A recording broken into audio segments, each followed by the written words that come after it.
Kashmir crowd में आपका खैर मकदम है। बात करेंगे हम लंबरदार और चौकीदारों की, क्योंकि एडमिनिस्ट्रेशन ने एक फ़ैसला लिया है, एलजी एडमिनिस्ट्रेशन ने, क्योंकि जिस तरीके से जम्मू एंड कश्मीर के तमाम जो लंबरदार या चौकीदार हैं उन्हें चेंज किया जाएगा। हमने जब तहसीलदार संभल से पूछा तो उन्होंने क्या कहा है, जानते हैं। नहीं, ये इन्फॉर्मेशन पहुंचा दी गई लोगों तक। जो हमारा अपना तरीका है पहुंचाने का, PRIs और बाकी मैकेनिज़म्स के थ्रू लोगों को बताया जा रहा है। सबसे पहले तो जो एग्जिस्टिंग हमारे नंबरदार और चौकीदार हैं उनकी स्क्रूटनी चल रही है, उनकी कारकर्दगी कैसी रही है। अगर कोई बंदा मुलव्वस है अपने इलाके की चराई को ही चोरी करने में या इंक्रोचमेंट करने में, तो उस बंदे का कंटिन्यूएशन जो है मुझे लगता है एथिक्स के खिलाफ है।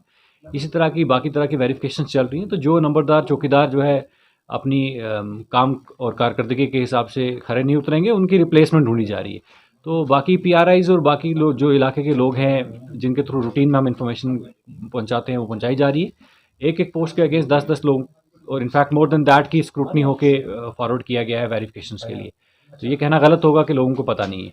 तो आज की डेट में भी इनफैक्ट जो भी कोई आता है अगर अप्लाई करना चाहता है या इंटरेस्टेड है तो हम उसकी डिटेल्स भी फॉरवर्ड करते हैं। कोई बेसिक क्राइटेरिया सिंपल सा है कि आपकी क्वालिफिकेशन 10+ होनी चाहिए, 12+ होनी चाहिए और किसी तरह के किसी क्राइम में मुलव्वस नहीं होना चाहिए, कोई FIR वगैरह नहीं होनी चाहिए और लैंड होल्डिंग होनी चाहिए उस गांव में। ये बेसिक क्राइटेरिया होते हैं। इसमें मैंने आपको जैसे बताया कि हमारे पास PhD पढ़े हुए लड़के या मास्टर्स किए हुए, डबल मास्टर्स लड़के अप्लाई कर रहे हैं, तो इसलिए बेसिक क्वालिफिकेशन के सवाल नहीं उठता है। यहाँ इनफैक्ट हाईएस्ट क्वालिफिकेशन के बच्चे आ रहे हैं। तो अगर किसी को लगता है कि वो इस जॉब के लिए फ़िट है या इंटरेस्टेड है तो वो आके हमारी तहसील में फॉर्म एक जमा करा सकता है, कोई डिटेल्स दे सकता है। और स्पेशली मैं बता दूं कि जो लोग एग्जिस्टिंग हमारे काम कर रहे हैं, मैं ये कार्रवाई जो शुरू की जा रही है उनके खिलाफ, उनके लिए शुरू की जा रही है कि जो अच्छा काम कर रहे हैं उनको अप्रिशिएट किया जाए और जो अपने खुद ही चराई या स्टेट लैंड इंक्रोच करके बैठे उनके खिलाफ कार्रवाई की जा रही है। तो पहले उसको उस नज़रिए से देखा जाए।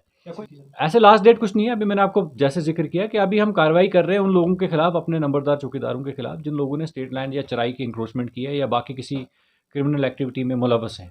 तो ये रिक्रूटमेंट ड्राइव नहीं है, ये अपनी हमारी जो डिपार्टमेंट के मुलाजिम हैं उनकी स्क्रूटनी चल रही है। तो उसको उस स्क्रूटनी की तरह देखा जाए।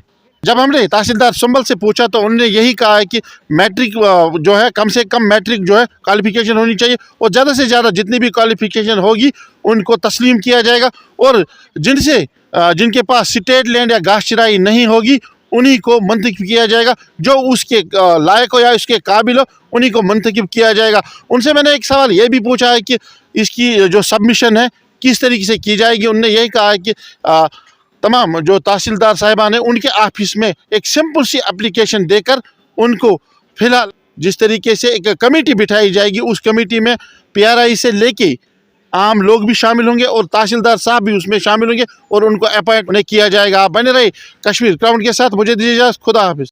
पावर प्लेनेट करानगर लाया है आप सबके लिए खुशखबरी।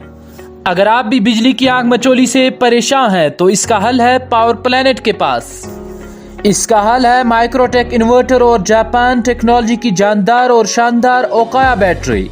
इतना ही नहीं बल्कि इन्वर्टर और बैटरी की होम सर्विस का वादा भी दे रहा है आपको पावर प्लेनेट। आज ही विजिट करें करानगर श्रीनगर, जहां पावर प्लेनेट आपके घरों को रोशन करने के इंतजार में है। मजीद तफसीलात के लिए डायल करें 9419554433 या 019424825005।